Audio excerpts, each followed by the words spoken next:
Hey guys, welcome to the last part of increasing decreasing intervals 3.3.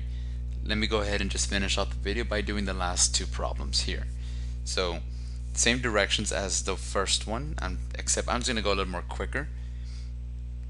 So the first thing I have to do is take the derivative and find my critical numbers.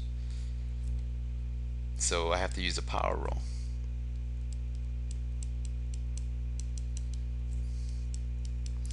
Power rule and then chain rule. And then I'm going to clean this up a little bit. I'm going to multiply 2x and 2 to get 4x over 3 times x squared minus 4 to the 1/3 power equals 0. That's my derivative equal to 0. Now we discussed in the first video that a critical number means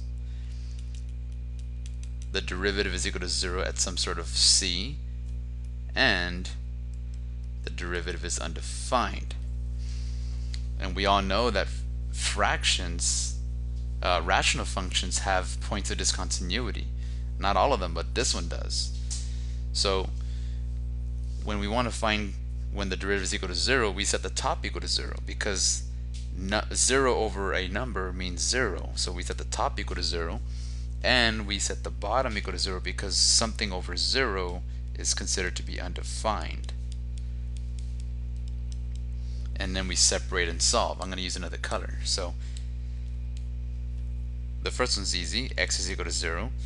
The next one though requires a little bit of work. So that'll be x squared minus 4 to the 1/3 power is equal to 0. How do I undo a 1/3 power? Well, I do the opposite of 1/3, which is 3. Multiply both sides, and I get x squared minus 4 is equal to 0, which means that x squared is equal to 4, which means that x is equal to plus or minus the square root of 2. I'm sorry, no, not square root of 2, plus or minus 2. So how many total critical numbers do I have? 1, 2, and 3. Now, let's go ahead and do our number line. -2, 0, and +2, and these are my critical numbers. And let me extend this a little further, infinity, negative infinity, whoa, infinity. The top will be f prime, the bottom will be f, and then if I go ahead and plug in, let's say, I don't know, -3, -1, 1, and 3. I have 4 numbers to test this time, and I'm gonna need some room, so hopefully you guys write small.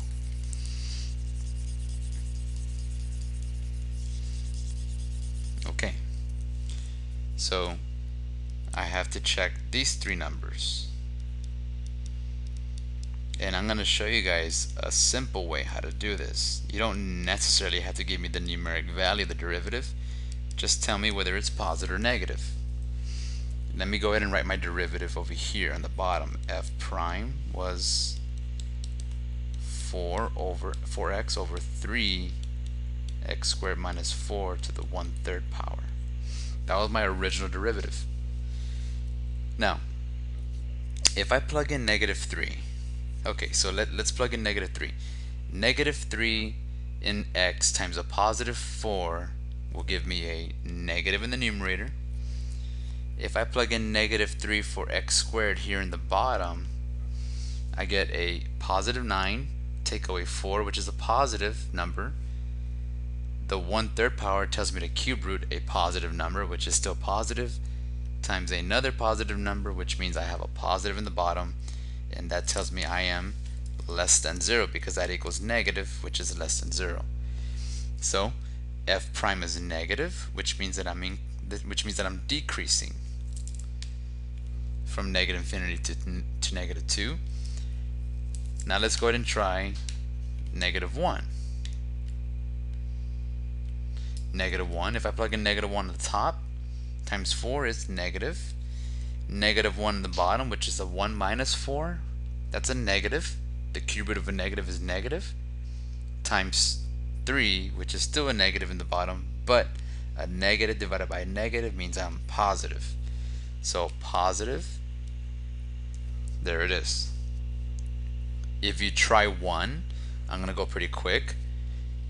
For sure it's positive on top and negative in the bottom. I'll let you guys make the connections. So that means it's negative. So it's negative, which means decreasing. And if I plug in 3, I get the same thing as negative 3, but this time I get a positive over a positive, which is positive. So that is positive, which means increasing. Now, so where do we have our maximums? We have maximums at x equals 0. F has a max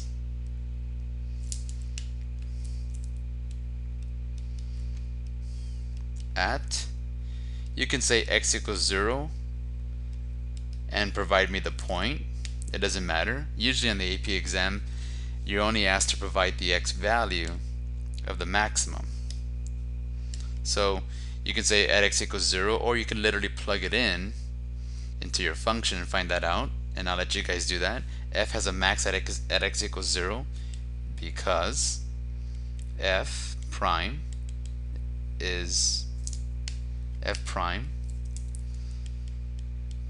changes from positive to negative.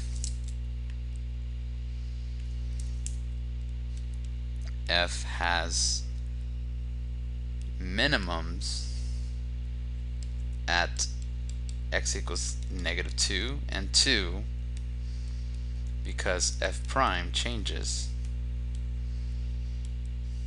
from negative to positive. And then last, we need to go ahead and state the increasing and decreasing intervals. F is increasing from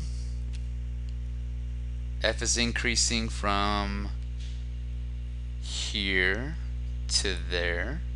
Notice the arrow going up and the other arrow going up. So f is increasing from negative 2, 0 and to infinity because f prime is positive. Okay, f is decreasing from negative infinity to negative 2 and 0 to 2 because f prime is negative, in other words decreasing. And there is that example. The third example, letter C, I won't have time to do it, but I'll have you guys go ahead and challenge yourselves on doing that. It's the quotient rule. I'll give you guys some hints. It's the quotient rule. So what you want to do is use quotient rule. Okay, once you find the derivative, set it equal to 0, but the derivative of a fraction will give you another fraction, so that means set the numerator equal to 0 and the denominator equal to 0, and then solve. And however many critical points you get, you're going to use the first derivative test. So use the first deriv test. That's the number line stuff that we've been doing. Determine increasing, decreasing, and then once you have that, you'll determine